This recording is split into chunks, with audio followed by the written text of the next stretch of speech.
Saudara-saudara, dengan tema kita yang barangkali hari ini adalah sesuatu yang mungkin terdengar aneh, Allah tidak beranak dan tidak diperanakkan.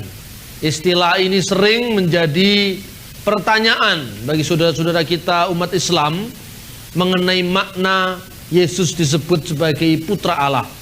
Baik di dalam Al-Quran umat Islam maupun di dalam Alkitab terjemahan bahasa Arab dikenal istilah la ilaha illallah. Tidak ada ilah selain Allah. Tidak ada ilah lain selain Allah yang satu-satunya itu. Nah, ini sebetulnya sudah merupakan meeting point antara Kristen dan Islam. Sama-sama mengakui bahwa Allah itu esa, tidak ada ilah lain selain dari Allah itu. Nah, sekarang masalahnya adalah bagaimana tentang Yesus itu. Umat Islam memiliki ayat yang berbunyi Qul huwallahu ahad.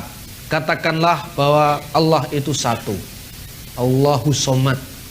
Dia yang tidak bergantung segala sesuatu atau segala sesuatu malah tergantung kepadanya.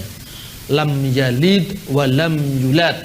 Tidak beranak dan tidak diperanakkan. Walam yakullahu kufuwan ahad. Dan tidak seorang pun yang menyerupai dia. Syahadat ini apa bisa kita terima? Iman ini apa bisa kita terima? Seringkali orang Kristen ragu-ragu. Saya katakan bahwa seluruh yang saya baca tadi bisa kita terima. Memang orang Kristen tidak pernah menganggap bahwa Allah itu beranak dan diperanakkan. Itu benar. Bahwa Allah itu tidak beranak dan tidak diperanakkan. Orang Kristen tidak percaya bahwa Yesus itu anak Allah secara fisik, secara biologis. Itu tidak ada dalam ajaran Kristen. Artinya anak yang bukan lahir dari darah dan bukan lahir dari daging, artinya anak secara kekal. Jadi yang disebut anak di sini bukan anak darah, anak daging, bukan anak biologis. Dan oleh karena itu memang benar Allah itu tidak beranak dan tidak diperanakkan. Setiap kata anak itu tidak berarti beranak. Berkali-kali saya berkata tentang masalah ini karena ini penting. Ketika orang mengatakan anak tangga, dalam bahasa Indonesia saja dulu, ini bukan bahasa Arab dulu, bahasa Indonesia dulu. Anak tangga, tentu orang tidak bertanya siapakah istrinya tangga. Kalau istri tangga ada, istrinya tangga siapa, disebut anak tangga. Anak kunci, siapa istrinya kunci, istrinya pintu. Anak jalan, siapakah istrinya jalan. Tidak perlu, karena itu istilah kiasan. Sekarang ini ada doa anak-anak bangsa. Loh, bangsa apa punya istri? Artinya warga bangsa. Ketika orang berkata, kalau di dalam bahasa Arab itu ada istilah Ibnu Sabil. Ibn bin, ibnu, ibn bin itu artinya anak. Sabil itu jalan. Makanya ada istilah jihad fi sabilillah, perjuangan di jalan Allah. Karena Ibnu Sabil itu anaknya jalan.